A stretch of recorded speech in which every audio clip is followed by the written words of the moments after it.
Nào chôm mau.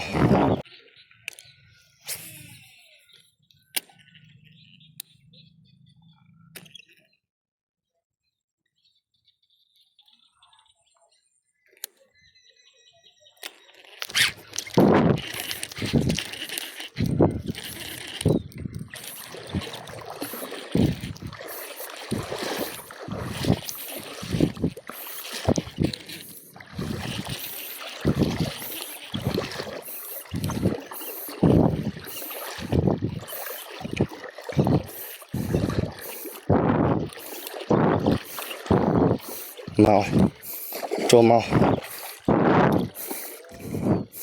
Cái lâu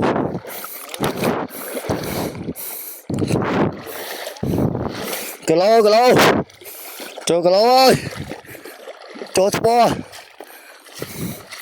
cho cái lâu ơi, cho cái lâu hả, cho cái lâu ơi. Muôi thế nào bố lôi thôi được muôi. Cho cái lâu muôi à bố khơi hạp bây đôi nè đã vô muôi. Ở đây ngày năng bố liền trái đốt tam vô ba lấy vô ba đốt ba này.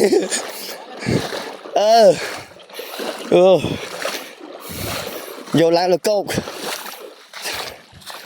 à đông pôi nó khôi nha hay khơi nha rồi mua hay bạn vô từ chết vì khôi đom á vì cái tôi thấy bạn pu từ đó chết tới bây ô hết rồi mày mà cái lâu gió thì anh trong cho thẹn thực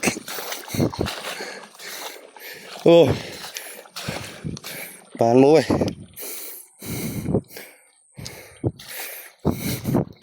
cho cái lâu ơi tam ơi trời mấy bi là bao tiền mấy nhá chỗ đây chỗ muối ơi xe rồi xe pu thua được muối. Vô làng câu rằng rồi là